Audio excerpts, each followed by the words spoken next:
Okay, it's already 11:52 and no one is around, so I'll just record myself to explain about the sensor and actuator. Oke, selamat siang. Kita mulai saja untuk rekamannya. Selamat datang kembali di mata kuliah Microprocessor IoT. Ini adalah pertemuan kita yang sebenarnya sih ke-10 ya, soalnya ke-8 itu dia masuk ke UTS. Tapi kita yang penting masuknya adalah sensor dan aktuator. Dan ini sebenarnya melanjutkan dari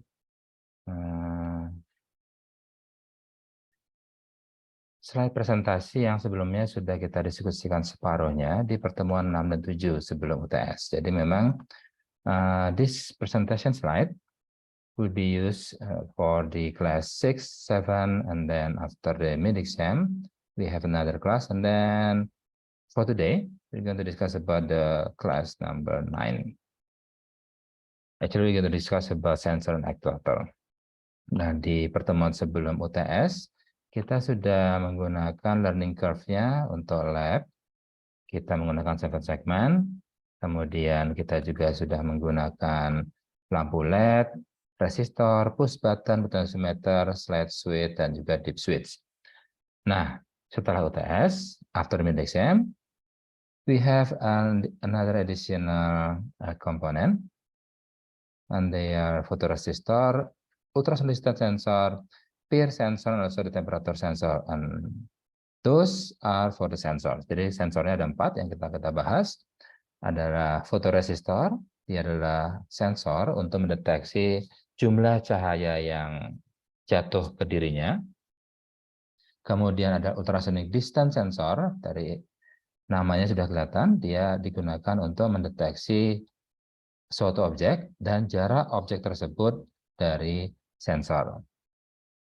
Kemudian sensor ketiga adalah peer sensor, passive infrared sensor, dia biasa digunakan untuk mendeteksi adanya gerakan. Oke, kemudian yang terakhir adalah temperatur sensor, jadi sensor untuk mengukur temperatur. Ini adalah sensor-sensor yang tersedia di Tinkercad. Kemudian kita juga akan bahas tentang aktuator. Aktuator adalah suatu komponen yang digunakan atau melakukan kontrol, yaitu untuk gerakan. Jadi kita bisa memerintahkan sebuah IoT device untuk melakukan suatu action, dan action tersebut adalah gerak. Nah, untuk itu kita menggunakan 2 buah jenis motor. Pertama adalah DC motor, dan kedua adalah servo, motor servo. Oke, kita mulai saja. Jadi kita akan belajar bagaimana cara menggunakan fotoresistor, ultrasonic distance sensor, peer, dan kemudian temperatur sensor. Dan juga bagaimana cara menggunakan DC motor dan mikro servo. Dan minggu depan baru kita bahas tentang display. Oke.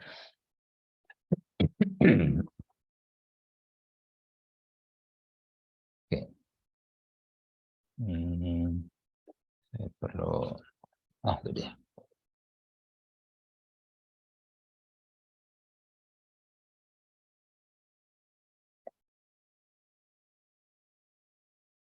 Oh, siang Aldi. Makasih udah join. Kita langsung lagi ya. Ini juga baru mulai kok. Tadi saya juga nunggu. Tadi baru jam 11.50 kita baru mulai.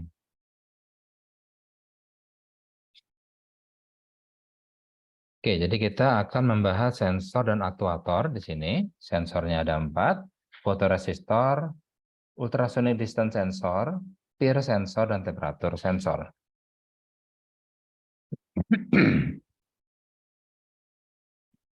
Ya.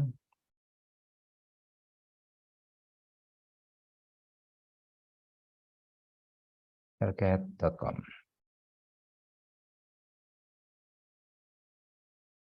Nah, sekarang kita bahas tentang yang fotoresistor. Kita coba bahas secara teorinya dulu.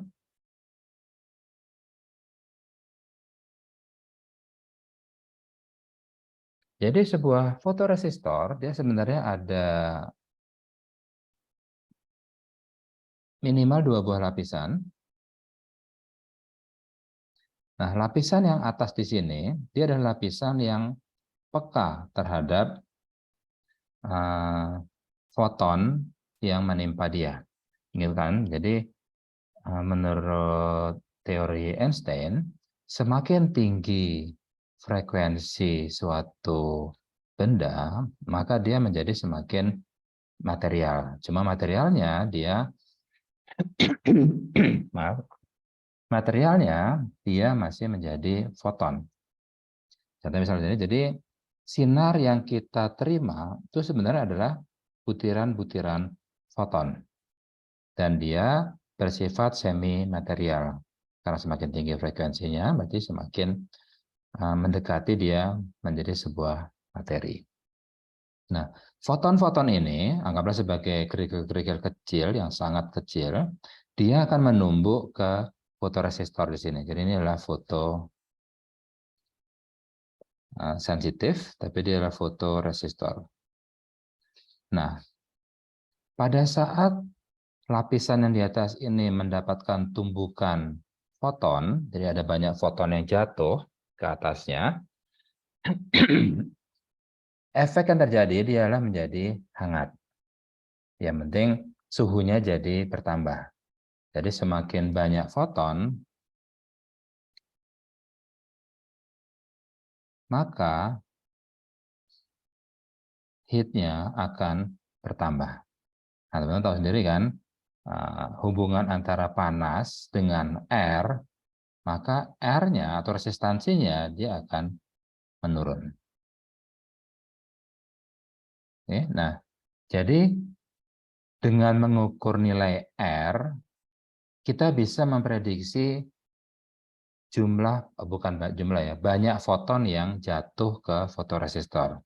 Jadi kita bisa melihat atau minimal mengukur ini lagi siang hari atau malam hari. Tapi yang pasti semakin banyak foton atau siang hari, maka R-nya itu menjadi turun. Oke, kita coba sekarang kita tes di Tinkercad.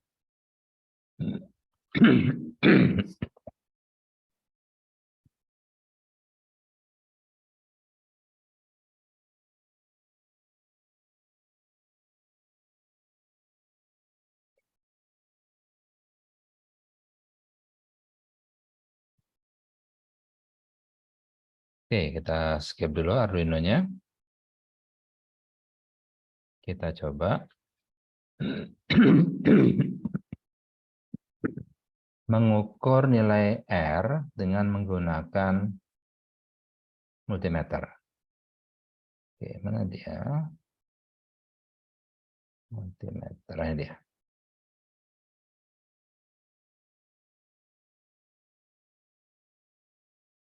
Dan kita akan mengukur R-nya. Ini enggak ada apa? Tidak ada plus minus, jadi bebas. Oke, nah sekarang kita coba. Start simulation. 180 kilo ohm dia bilang. Dan ini terjadi malam hari. Pada saat dia siang hari, R-nya berubah menjadi 506 ohm. Oke, berarti yang tadi kita jelaskan memenuhi. Pada saat banyak foton yang jatuh ke fotoresistor atau banyak sinar yang jatuh ke fotoresistor, R-nya turun. Ya di sini, ini siang hari, banyak sekali sinar yang jatuh atau foton yang jatuh ke fotoresistor ini, maka R-nya akan berkurang. Tapi begitu malam hari, di mana tidak ada foton yang jatuh, R-nya bertambah. Dan mentoknya di 180 kilo ohm. Dan di sini mentoknya di 506 ohm. Oke, nah ini adalah kondisi dari fotoresistor. Nah, sekarang kita coba menggunakan fotoresistor ini dengan Arduino. Nah, yang menjadi masalah fotoresistor, dia mengubah nilai R. Karena begitu banyak, kalau banyak sinar yang datang, yang berubah adalah nilai R-nya. Padahal Arduino dengan ADC-nya A0, A1, A2, sampai A5, mereka hanya bisa mengukur tegangan. Jadi hanya bisa mengukur V atau I, nggak bisa mengukur R. Nah, untuk bisa mengukur fotoresistor, berarti kita akan menggunakan pembagi tegangan. Itu seperti ini. Ini kita set misalnya sama seperti nilai maksimum dari fotoresistor, yaitu 180 kilo ohm. Dan ini kita masukkan ke 5 volt, warnanya merah. Dan yang ini masuk ke ground, warnanya hitam. Dan yang tengah ini, sambungan antara fotoresistor dengan R-nya, nah inilah yang kita masukkan ke A0 misalnya.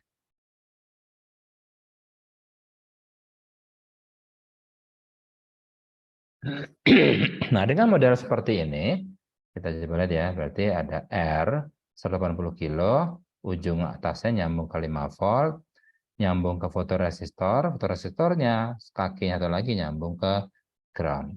Nah, berarti kita bisa gambarkan mereka seperti ini. Jadi ada 5 volt, kemudian ada R 180 kilo, dan di sini ada R kedua, yaitu fotoresistor, dan masuk ke ground. R di fotoresistor berubah dari 500, maksudnya ya, biar apa, nggak bingung hitungnya, sampai 180 kilo ohm. Nilai R di fotoresistor. Nah, kemudian di sini, ini akan kita ukur ke A0. Nah, kalau misalnya ini malam hari, night time, berarti nilai R di fotoresistor dia jadi 180 kilo ohm. Tadi kan pada saat dia malam hari, nilai R-nya adalah 180 kilo. Nah, 180 kilo berarti tegangan di A0 sama dengan RP dibagi RP plus misalnya lah R1. R1. Berarti dia jadi 180 kilo dibagi 180 kilo plus R1 juga 180 kilo dikali 5 volt. Sehingga dia dapat 1/2 kali 5 volt. Atau 2,5 volt. Nah, kalau dia terjadi di siang hari, daytime, maka A0 sama dengan RP adalah 500, dan ini adalah 500 tambah 180.000 kali 5. Berarti sama dengan berapa ya? Kita coba hitung pakai kalkulator. 500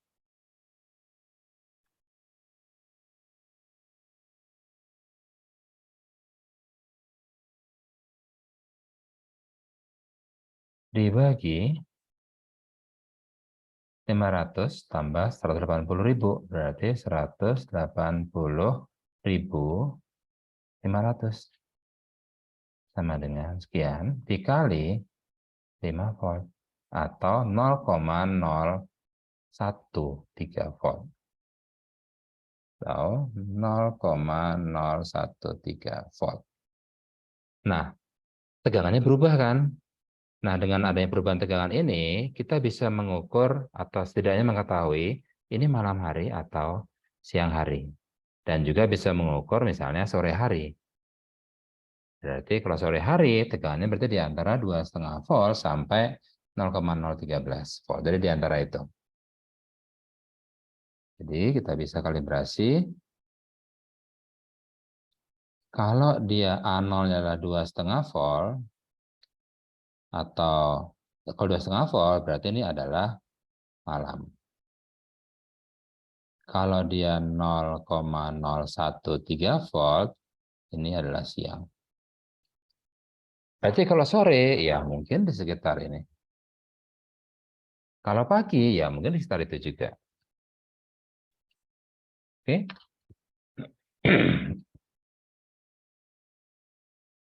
Kita coba sekarang. Masuk ke programnya, kita pilih yang teks.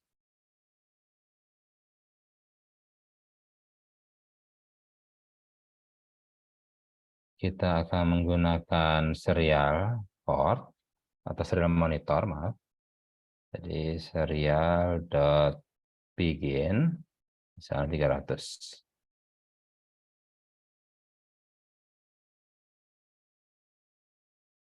Dan saya akan membaca A0, analog read A0. Seperti ini. Nah, analog read A0 ini mau saya print ke serial monitor karena saya ingin tahu tegangannya berapa dia. Kita coba aja. Berarti serial dot print line analog read A0. Udah.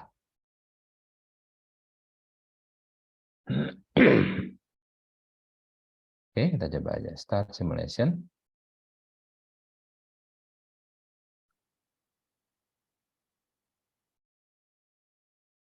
.511 menunjukkan bahwa dia adalah 2,5 volt karena A0 itu kan outputnya adalah sorry, yang di print ke serial monitor itu kan adalah hasil dari ADC-nya. Jadi di sini bukan tegangan ini yang ditampilkan di serial monitor, tapi sudah representasi binernya karena dia masuk ke ADC. ADC nilainya 0 sampai 1023 kan? Nah, 0 volt, 1023 5 volt. Nah, karena dia 2,5 volt, maka dia separuh dari 1023, yaitu 511 angkanya. Nah, karena ini malam hari. Kalau siang hari gimana? Ini kan tadi siang hari 2,5 volt. Ini. Kecil banget dia, jadi cuma jadi 3. Seperti ini. Oke, jadi cuma hampir 0. Oke, nah dengan cara seperti ini kita bisa mendeteksi apakah sekarang sedang siang atau malam hari. Contoh misalnya,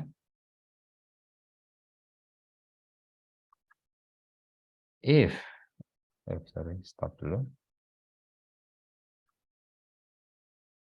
If analog read A0 di bawah misalnya 20,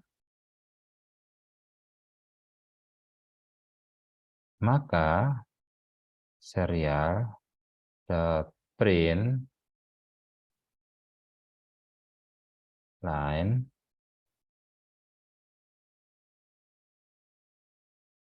adalah malam hari.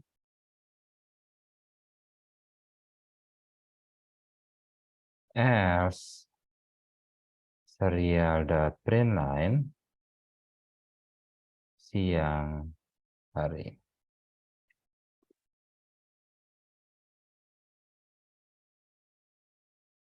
Bastard.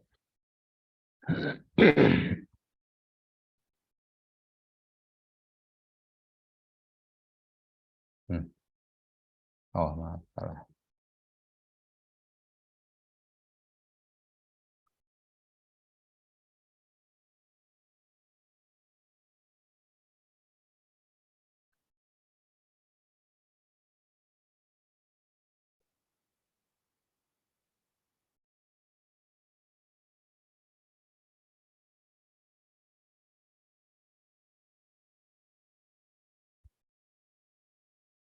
Siang hari. Kenapa siang hari?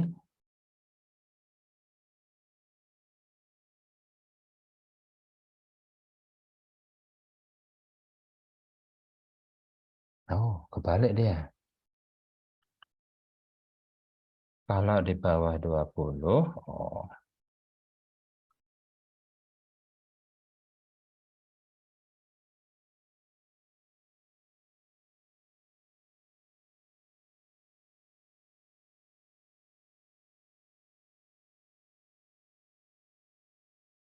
malam hari, dan siang hari.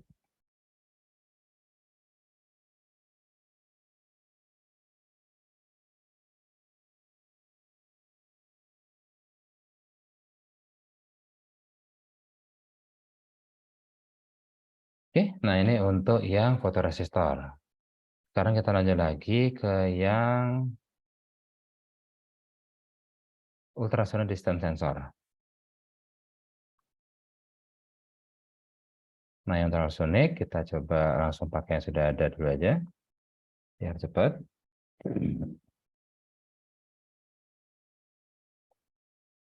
Ultrasonic saja.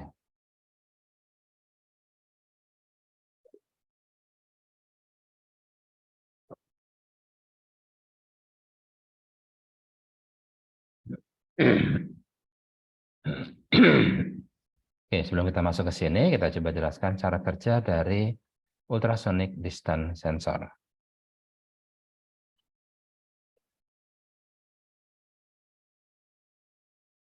Nah, bagaimana cara kerja dari ultrasonic distance sensor? Sebenarnya dia mirip seperti cara kerja dari kelelawar. Jadi kelelawar untuk bisa terbang di malam hari tanpa tabrakan, dia akan meneriakkan suatu frekuensi tinggi dan kemudian menunggu sampai ada pantulan. Kalau tidak ada pantulan, berarti dia tahu bahwa di depannya dia itu tidak ada sesuatu, tidak ada benda yang bisa membuat dia tabrakan, maka dia terbang terus. Tapi kalau ada yang mantul, ada echonya, oh berarti ini di depan saya ada sesuatu, bisa pohon atau bisa bangunan atau yang lainnya. Dan akhirnya dia bisa bermanuver ke sisi yang lain untuk tidak terjadi tabrakan. Nah, konsep yang sama juga dilakukan oleh perangkat atau komponen ini.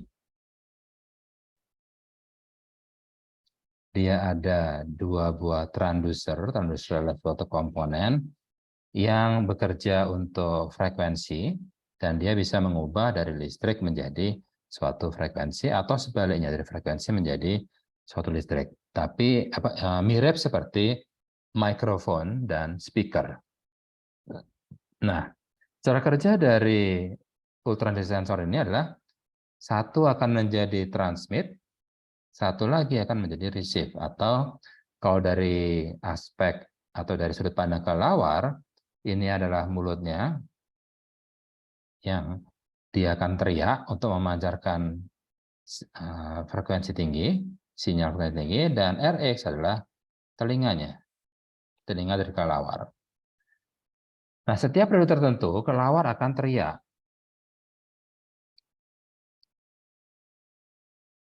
Yang pasti nggak teriak terus, tapi teriak sekali. Hei! Kemudian, kalau beberapa mikrosecond atau milisecond berikutnya tidak ada echo, nah itu berarti di depan tidak ada halangan.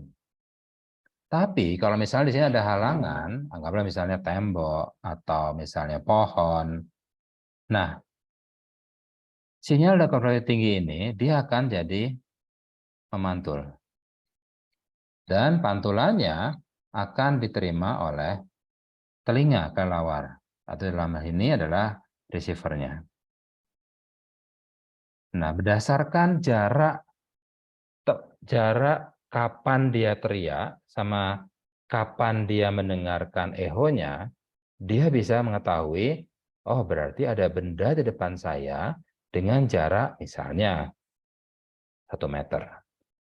Tentunya dengan menentukan, dia sendiri sudah tahu, kalau sekarang saya teriak dan 1 milisekund berikutnya ada echo, oh berarti depan saya ada benda, mungkin saya tahu dia adalah 3 meter lagi.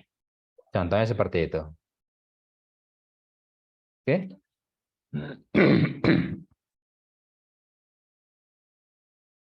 Nah, hal yang sama juga berlaku di ultrasonic sensor. Ada TX yang teriak dan ada RX yang mendengarkannya. Oke, kita coba lihat di perangkatnya sekarang. Di sini ada dua buah transducer, yang kiri dan yang kanan. Kita nggak tahu sebenarnya mana yang TX, mana yang RX.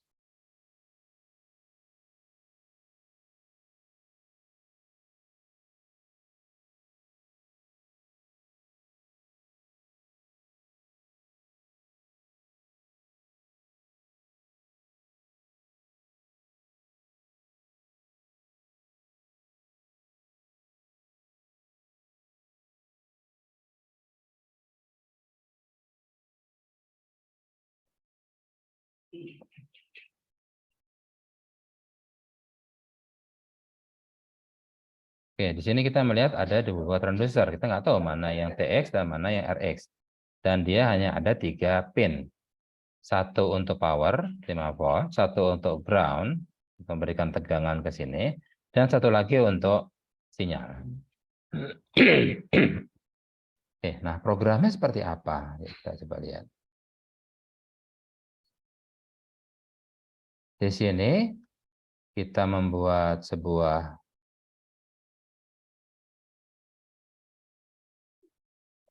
program, dan program ini mengandung fungsi yang namanya read ultrasonic distance dengan dua buah masukan, trigger pin dan echo pin. Trigger pin itu adalah untuk mengaktifkan mulutnya yang teriak. Echo pin untuk mengaktifkan telinganya yang mendengarkan. Oke.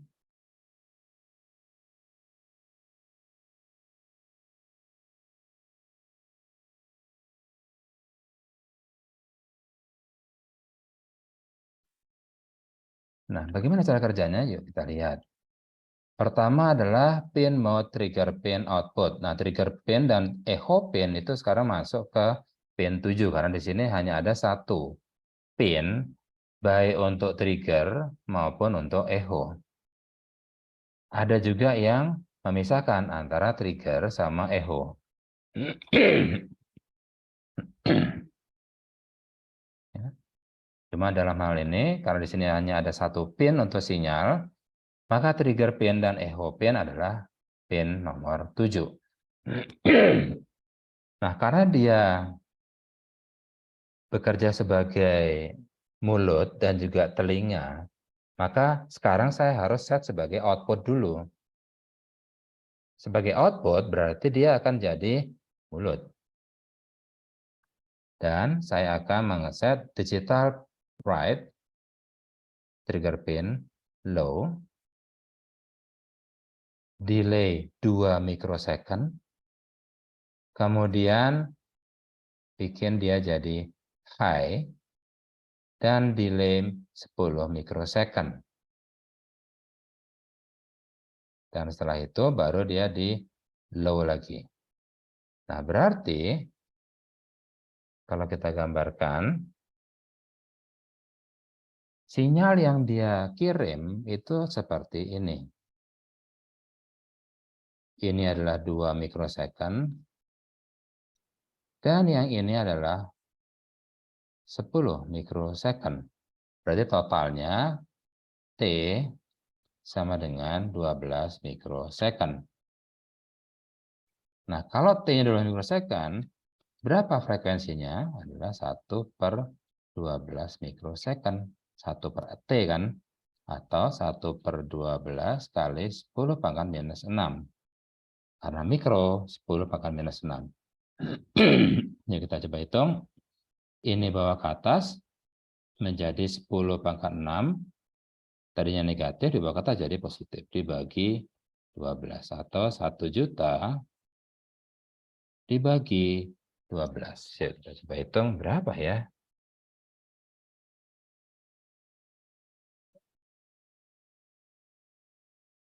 1 juta dibagi 12. 83.333. Berarti frekuensinya adalah 83 kHz. Dan ini sudah termasuk ultrasonic. Karena di atas 20 kHz masuk dalam kategori ultrasonic.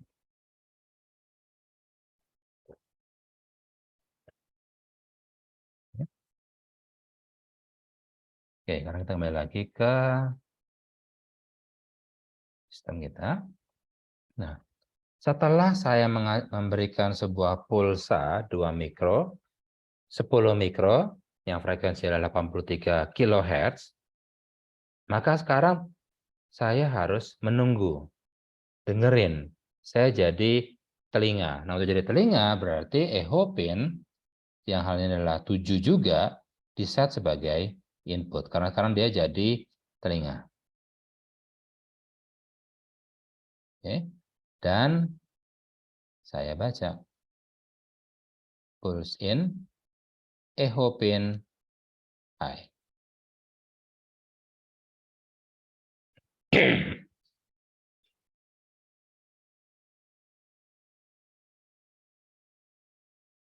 Oke, jadi maksudnya tolong kembalikan kalau echo pin-nya high. Jadi maksudnya tolong berikan saya informasi atau kasih tahu saya kalau ada echo. Gitu. Ini contohnya. Nah, untuk menggunakan fungsi ini kita tinggal panggil. CM adalah rate ultrasonic distance, fungsi ini. Dan trigger pin dan echo pin adalah pin 7 kedua-duanya. Nah, hasil dari pengukuran ultrasonic distance ini saya kalibrasi untuk mendapatkan nilai sentimeternya. Dan di sini saya print ke serial monitor dengan menambahkan CM. Oke, kita coba aja.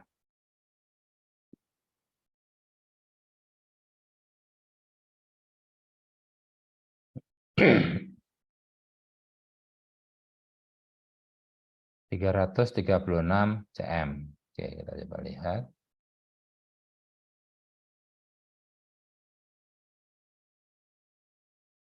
Oh, ini ada di sini. Kita coba geser, jadi hijau, baru dideteksi. Oh, ada benda depan saya. Dan jaraknya adalah 30 cm. Kalau saya geser ke kiri, geser ke kanan, sama 30 cm. Tapi kalau saya jauhkan 166 cm, jauhkan lagi 230 cm, jauhkan lagi sampai mentok, sampai warnanya tetap hijau. Oh, udah merah. Dia berarti nggak bisa mendeteksi. Nah, ini dia. 334 cm. Ini adalah jarak maksimum yang bisa dideteksi oleh ultrasonic distance sensor. Nah, apakah ultrasonic sensor ini bisa mendeteksi gerakan? Bisa saja, tinggal programnya kita sesuaikan. Contoh misalnya, saya deteksi ada benda di depan saya, jaraknya 245 cm. Oke. Seperti kemudian, ada benda di depan saya, 193 cm. Tadinya 245, sekarang 193. Oh, berarti ada benda mendekat ke arah saya. Cek lagi. Oh, sekarang 151. Oh, makin mendekat ini. 114 makin mendekat lagi dan seterusnya. Jadi sebenarnya ultrasonic sensor tetap bisa mendeteksi adanya gerakan. Hanya saja jarak deteksinya itu hanya sampai 3 meteran. Nggak bisa lebih. Oke. Nah, ini adalah ultrasonic distance sensor. Sekarang kita coba yang PIR, Passive Infrared Sensor. Nah, peer dia untuk deteksi gerakan. Loh, buat apa? Kan ultrasonic sensor tadi sudah bisa mendeteksi gerakan. Iya, hanya saja, however, there is a limitation of the distance between the object and the sensor if we are using the ultrasonic distance sensor, yaitu jaraknya hanya bisa 3 meteran. Lebih dari 3 meter, dia nggak bisa deteksi objek. Buru-buru gerakan, objeknya nggak deteksi. Nah, peer, dia memiliki kelebihan dari sisi jarak. Kita lihat peer, mana peer? Oh, ini peer.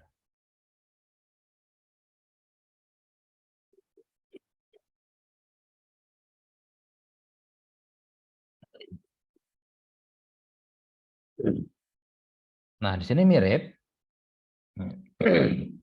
Hanya ada 3 pin, ground, power, dan sinyal. Sinyalnya dimasukkan ke pin nomor 8. Nah, saja di sini kita coba tambahkan sebuah piezoelektrik, dia seperti speaker, dia akan bisa berbunyi sepanjang kita getarkan. Kita coba lihat programnya sekarang.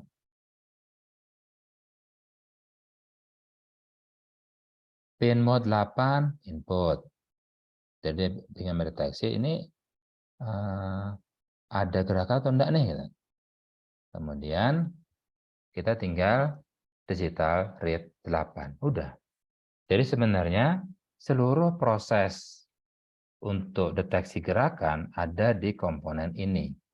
Jadi kita tidak perlu lagi membuat program untuk mendeteksi adanya gerakan. Kalau tadi kan kita harus bikin program kan, sekarang 2 meter. Satu detik kemudian 1,5 meter. Ada yang bergerak nih dan mendekati ke saya. Nah, itu pakai program. Kalau di sini, kita hanya bisa mendeteksi ada gerakan atau tidak. Kita nggak bisa mendeteksi objeknya mendekat atau menjauh. Yang pasti, kita hanya bisa mendeteksi adanya gerakan. Oke, kita coba lihat. Nah, di sini, kalau ada gerakan, ada move, maka digital write 7 high. 7 untuk menggetarkan piezoelektrik. Jadi dia akan berbunyi nanti. Kita coba saja.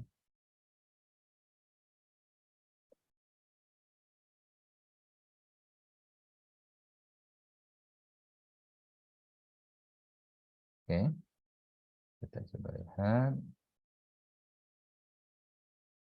Ini kita gerakkan objeknya. Dan perhatikan di piezoelektriknya ada movement dan di sini dia berbunyi. Ada movement, berbunyi. Ada movement dan berbunyi. Tapi dia nggak bisa mendeteksi movementnya ke arah mana, menjauh atau mendekat.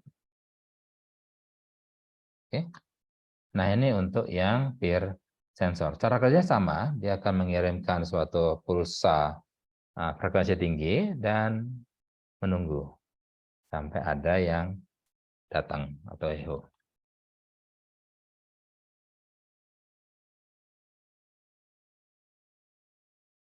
Nah, sekarang sensor yang keempat, yaitu temperatur sensor.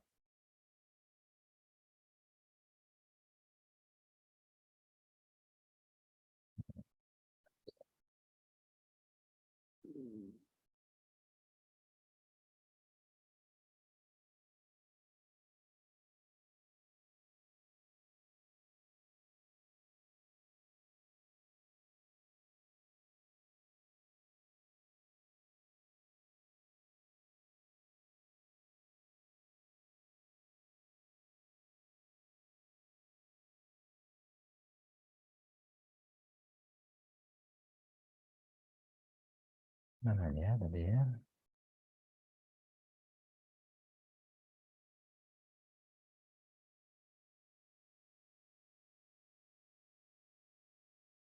Tadi meja berarti.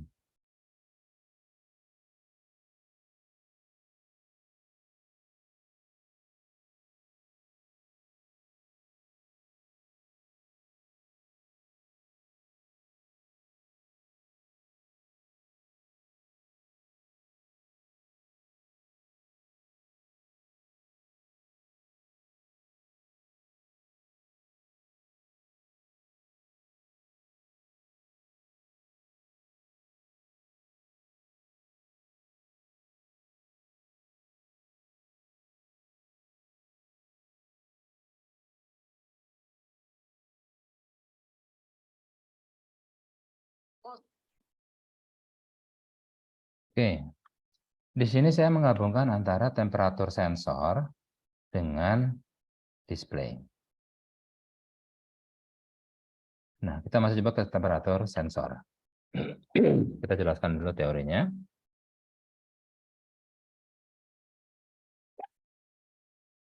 Nah, temperatur sensor, dia akan mengukur temperatur, sudah jelas. Cuma gimana caranya? Nah, beberapa perangkat itu bisa menggunakan bahan apa ya yang dia peka terhadap temperatur. Apakah logam? Kalau logam berarti kita bisa mengukur dari muainya.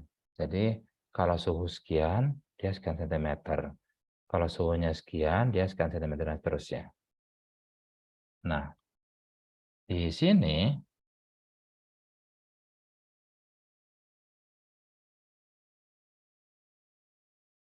temperatur sensor di sini dia sudah memberikan langsung sebuah nilai yang bisa dia ukur dan dia masuk ke A0 ADC. Satu kaki ke power, satu kaki lagi ke ground, satunya lagi itu masuk ke A0. Ini yang akan di-capture oleh Arduino. Nah, cara kerjanya seperti apa?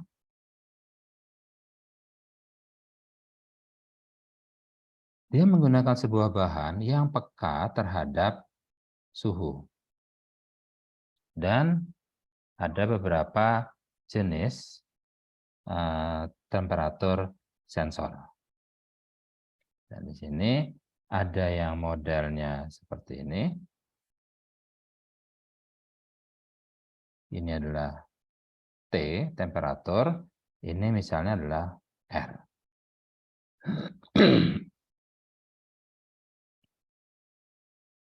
Nah, dengan melihat grafik seperti ini, berarti kalau dia misalnya 0 derajat Celcius, R-nya sekian, misalnya 10 ohm.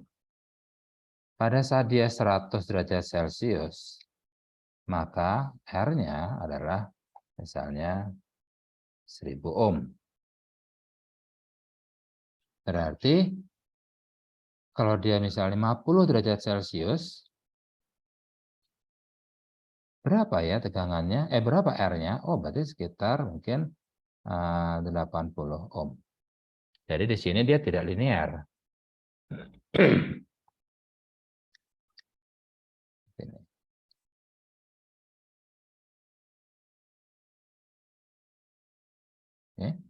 Nah, tapi kebanyakan dari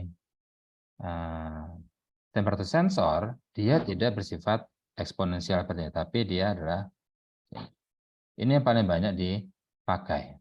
Dan ini kita sebut sebagai NTC. Negatif temperatur koefisien. Jadi maksudnya dia koefisiennya negatif. Dalam artian, kalau T-nya nambah, R-nya berkurang. Jadi kebalikannya. Kalau ini kan dia berbanding lurus kan, T naik, R juga naik. Tapi kalau yang ini, T naik, R-nya turun.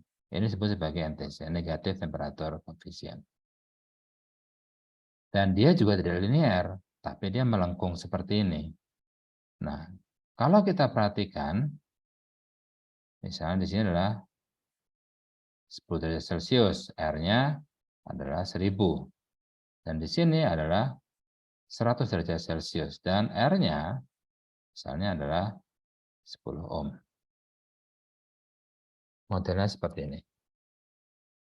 Dan yang kita gunakan ini sebenarnya juga NTC. Kayak misal DHT11, DHT22, dia juga NTC. Cuma kita dibuat mudah. Karena dengan DHT11, DHT22, dia sudah ada prosesor di dalamnya dia, yang bisa langsung ngasih tahu ini suhunya 10 derajat. Atau ini suhunya 20 derajat. Jadi dia langsung kasih tahu. Jadi lebih gampang menggunakannya. Cuma kalau yang ini, dia masih bersifat analog. Makanya kita masukkan ke A0. Kita coba lihat code-nya. Kita nggak ngeliat yang ini. Langsung aja ke X.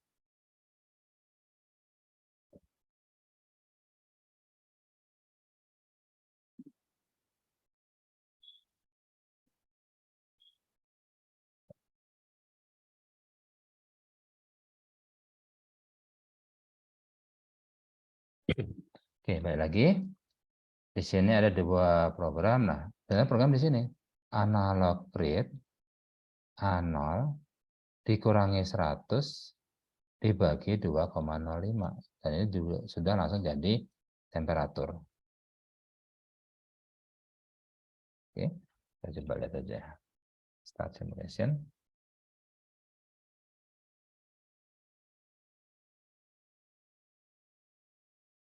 Dia bilang 25.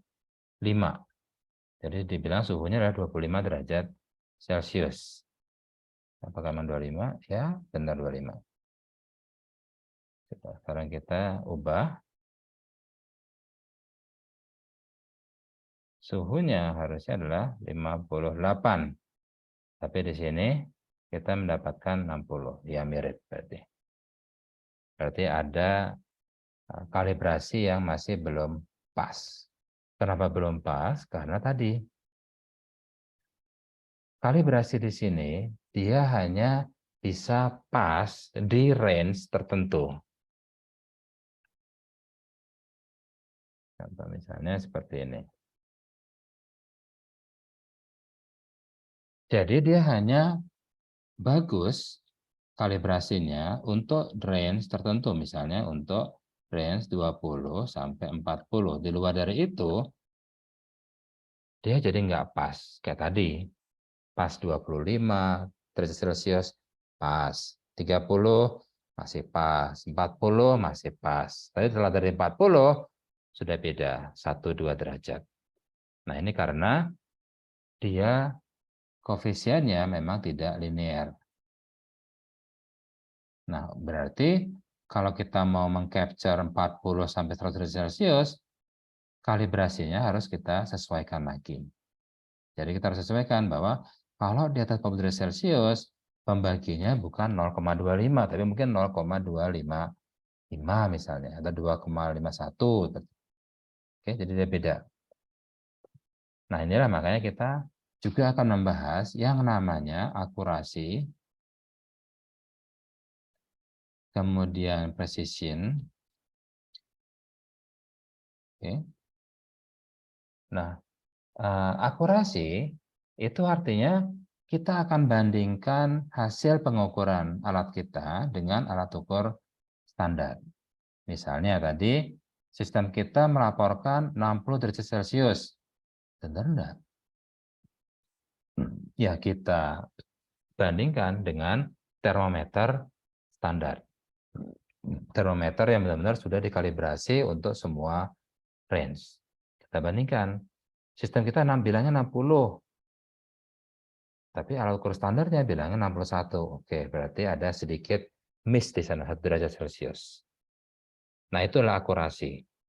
Seberapa samanyakah hasil ukur alat kita dengan alat ukur standar? Itu akurasi. Akurat enggak hasilnya? Kita bandingkan dengan standar. Nah, kalau precision, artinya kalau kita ngukur sekarang, dengan kita ngukur beberapa menit kemudian, hasilnya harusnya sama kan? Tapi bisa saja beda. Jadi misalnya saat ini kita mengukur 50. 10 menit kemudian kita ukur, padahal masih sama harusnya 51. Dan kemudian kita ukur 49 dan seterusnya. Kita ukur lagi 51 lagi dan seterusnya. Nah, ini berarti dia mengerucut ke satu titik. 51-nya adalah 2 kali, dan ada 49 dan ada 51, 52. Ini 1 kali. Jadi dia grafiknya memenuhi grafik kurva normal. Seperti ini. Jadi dia mengerucut ke angka tertentu, itu precision. Tapi kalau dia low precision, berarti sekarang ngukur 50. Ini berarti high precision. Kalau low precision, berarti misalnya sekarang 50. 10 menit kemudian, kok 100. 10 menit kemudian, 1. 10 menit kemudian, 200. Waduh. Nah, itu berarti dia tidak mengerucut ke satu angka tertentu, karena dia terlalu lebar jadinya simpangannya. Nah, itu low precision, tidak bagus. Jadi kalau teman-teman sedang mengukur sistem, kemudian ditanya, ini berapa kali mengukurnya? Gitu. Nah, sebenarnya pertanyaannya adalah bukan seberapa kali mengukur, tapi seberapa percayanyakah kita dengan hasil ukur ini. Nah, seberapa percayanyakah kita dengan hasil ukur ini, kita ukur dengan dua aspek ini, akurasi dan juga presisi. Akurasi kita bandingkan dengan alat ukur standar, presisi berarti kita ukur beberapa kali, misalnya 10 kali, dan dari 10 kali itu dia ngerucut ke satu angka tertentu. Udah bagus berarti. Tapi kita lapornya, sampling pertama 50 derajat, sampling kedua 100, wow, kok jauh banget. Sampling ketiga 1 derajat, aduh. Sampling keempat 200, aduh, kok lebar sekali rentangnya. Nah, itu berarti dia tidak bisa dipercaya hasil ukurnya. Berarti ada sesuatu yang salah di sistemnya. Oke, jadi kita mengenal adanya namanya akurasi dan presisi. Nah, kalau kita perhatikan di kurva NTC ini, berarti dia akan presisi kalau dia mengukur di range ini, di suhu ini dia mengukurnya. Di luar dari itu dia nggak presisi lagi. Contoh misalnya yang di atas 100. 100 sama 200, kalau 100 derajat Celcius, dia jadinya misalnya 10,2. 200 derajat Celcius, 10,19. Nah, ini kan kecil banget rentangnya itu. Karena terlalu kecil, susah bagi kita. Karena nilai R itu kan pasti bisa bergetar kan. Dan susah mencari R yang bergetar tidak bergetar di level 2 desimal ini. Pasti dia akan bergetar 0,2, 0,19, 0,21 dan seterusnya. Dia getar, kecil banget. Itu R. Nah, makanya di atas 100 derajat Celcius ini dianggap tidak precision hasilnya. Hasilnya pasti tidak akan precision karena dia terlalu kecil ini ya, simpangan dari R-nya. Kebalikannya adalah yang di 10 derajat Celcius. Kalau 9 dia adalah 1100. Kalau 8 dia jadi 1000 ohm. Oh, lumayan kan rentangnya gede nih. 1100 ke 1100 ohm bisa lah R-nya ngukur ya. Jadi nggak akan salah ngukurnya.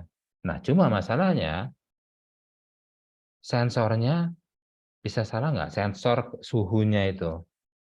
Bisa nggak dia membedakan antara 8 derajat Celcius dengan 9 derajat Celcius? Susah itu. Jadi untuk membedakan 1 derajat Celcius, itu sensornya harus benar-benar presisi. Detailnya itu susah sekali. Makanya setiap sensor itu pasti punya namanya rentang di mana dia sensitif. Nah, ini adalah rentang yang disebut sebagai rentang sensitif, sensitivity. Jadi artinya dia akan sensitif atau bagus untuk mengukur suhu 20 sampai 40 derajat Celcius. Di luar dari range itu bisa, tapi tidak dijamin presisinya bagus. Oke. Ini untuk temperatur sensor. Nah, sekarang,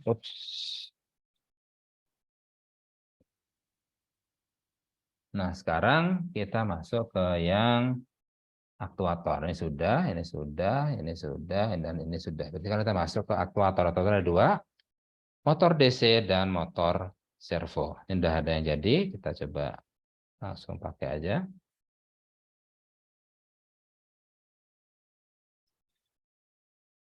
Mana dia? Motor. Mana sih?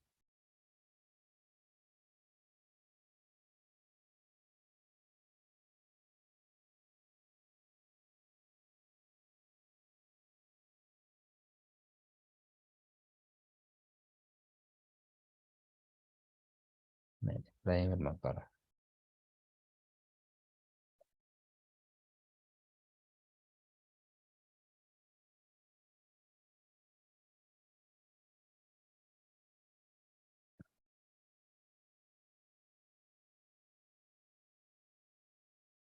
Nah, di sini ada dua buah motor DC dan motor servo. Bedanya apa?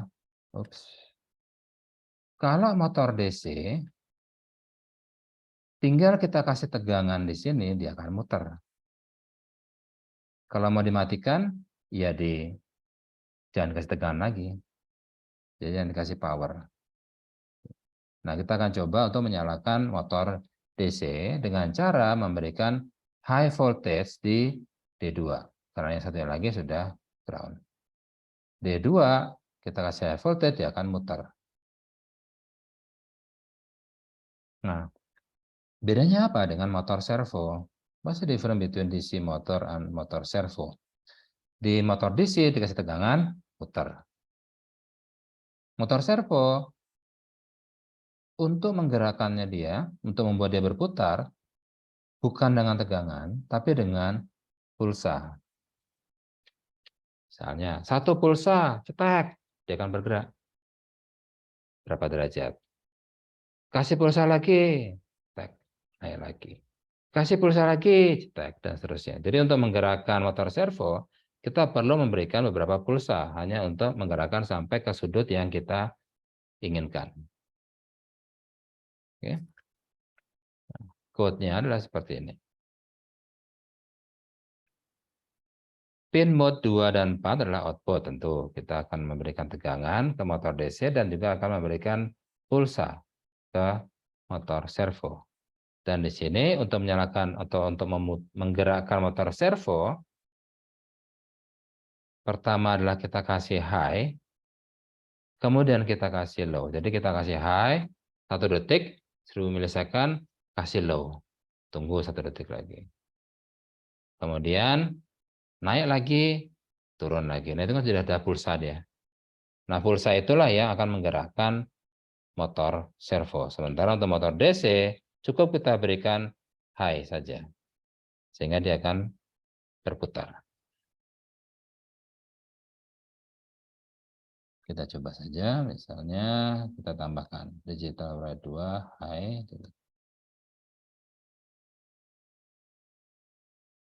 Jadi kita kasih sekarang low. Jadi dia akan nyala, kemudian diam. Baru kemudian gerakin yang ini. Kita coba start saja. Nyala, mati, gerak. 1 detik kemudian nyala, mati, 1 detik kemudian gerak. Nyala, mati, 1 detik kemudian gerak, dan seterusnya. Jadi dia akan nyala, motor DC nyala. Jadi yang di sini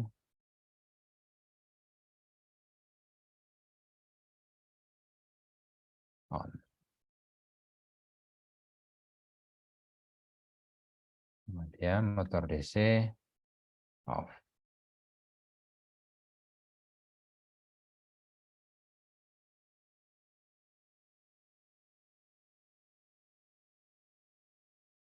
Bikin pulsa.